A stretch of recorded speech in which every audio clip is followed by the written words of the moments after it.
Hi everyone, welcome back to my channel. My name is Royce and I'm passionate about money. On this channel, I cover personal finance topics and help make personal finance easy to understand for the average man. In today's video, I will show you one of the simplest and most effective methods for keeping a budget. Budgeting is the first and most important step in personal finance, but many people overlook this.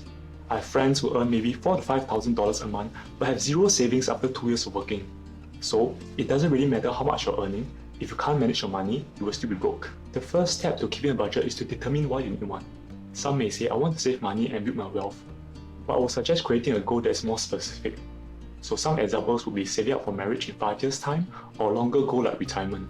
Understanding the why will ensure that you always make the right decision to reach your goal. For example, you might feel tempted to purchase the latest iPhone that Apple just launched, but having the goal, for example, an upcoming wedding, will help you stay grounded.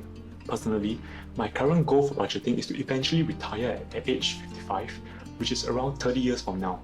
From context, the average Singaporean retires at age 62. Step number 2, figure out your total income per month.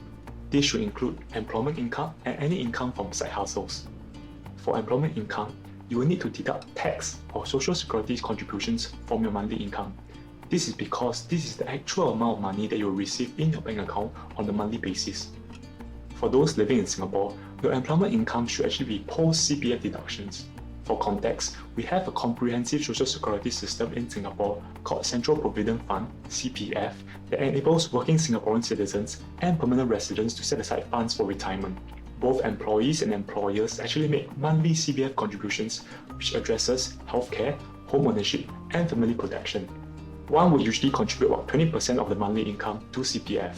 If you have an alternative source of income, for example, an e-commerce business, subtract anything that reduces the income like taxes or business expenses. Now add that to your employment income and this will be your total income for your budget. Step number 3, you will then need to allocate a budget.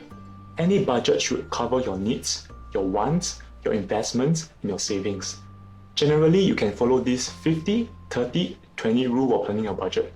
You may have seen the traditional 50-30-20 rule on other YouTube channels, which states that 50% of your income should be spent on your needs, while 30% should be spent on your wants, the last 20% will be allocated to your savings. The fundamental problem I have with this breakdown is that no money is actually being set aside for investments. No one gets rich by saving money in a bank account. This is because inflation eats your money on average about 2% on an annual basis. You need to ensure that your money outgrows inflation by getting a return higher than 2%. In my 50-30-20 rule, 50% on your monthly income will be spent on your expenses, which cover all your needs and wants. This will cover everything you need in order to survive: food expenses, transport expenses, utilities, and spending on things that make your life fulfilling, like having the latest Nintendo Switch game or traveling to Japan. The next 30% will go into a wealth account, which we'll use to make investments.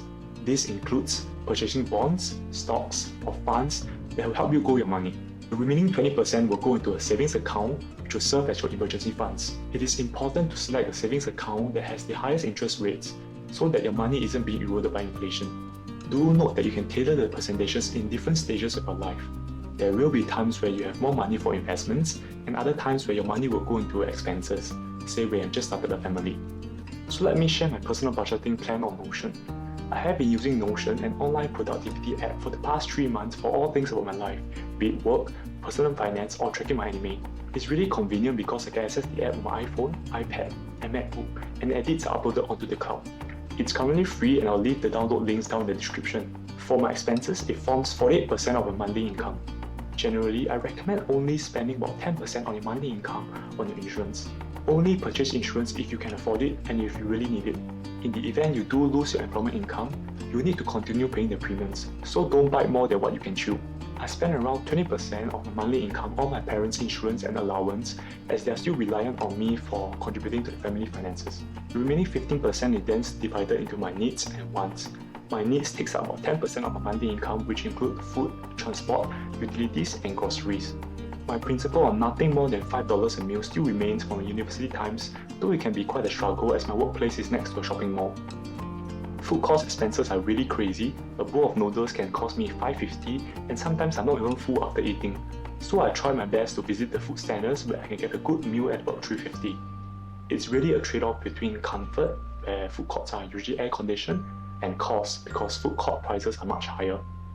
I only spend 5% of my wants, which is split into tech gadgets, nice meal with my girlfriends, or when I meet my friends.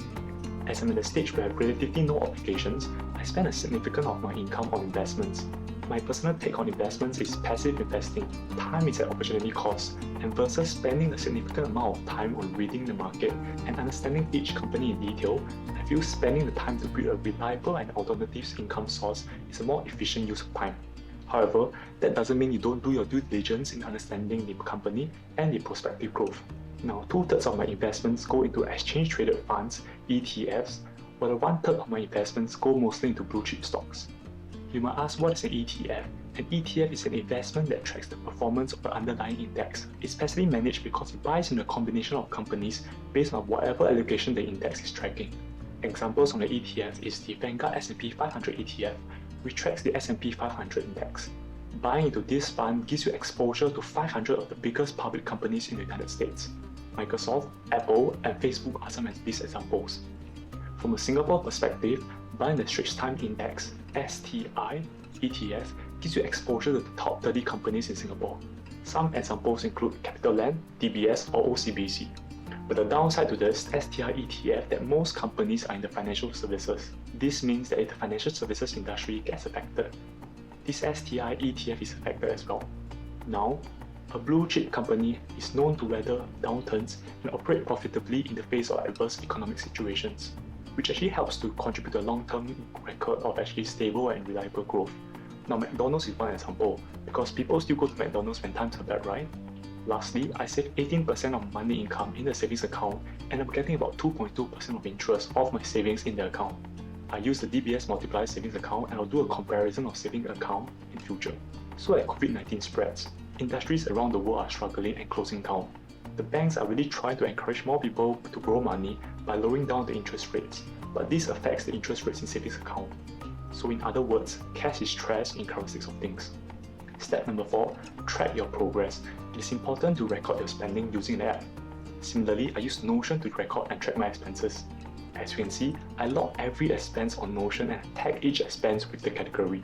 For example, in July, I spent about $20 on transport expenses, and you can see the individual items. My friends have mentioned that I'm crazy for going down to this level of detail for tracking my expenses. You don't have to do this and may use your credit card and your bank account statement to see if you stay within the budget. Now, tracking my expenses on a day-to-day basis is something that I really enjoy doing for some reason. I feel accomplished when I stay within my budget. This also helps me to stay within the budget rather than only realizing at the end of the month that I overspent. I then do a monthly reconciliation at the end of every month to ensure I hold myself accountable for meeting the targets. I calculate the total amount for all the categories and compare them versus the actual spending. In both June and July, I spent less than what I budgeted. I managed to save $113 and $165 in June and July respectively. These savings are then added on to the following month's investments budget, which helps me to grow my money continuously. I'm sharing my budgeting template with you guys on Notion, and you can find the links down in the description. I hope you find them effective if you are starting a budgeting plan. Now, last step, revisit your budget if needed.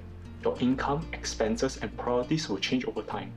You receive promotion, salary increase as you change jobs, or even earn additional side income. It is important that you review and adjust your budget on an annual basis to ensure these numbers remain accurate. This is all I have today for creating a budget. I hope this helps. If you have any questions, please feel free to leave them down in the comment sections. Thank you and see you next time.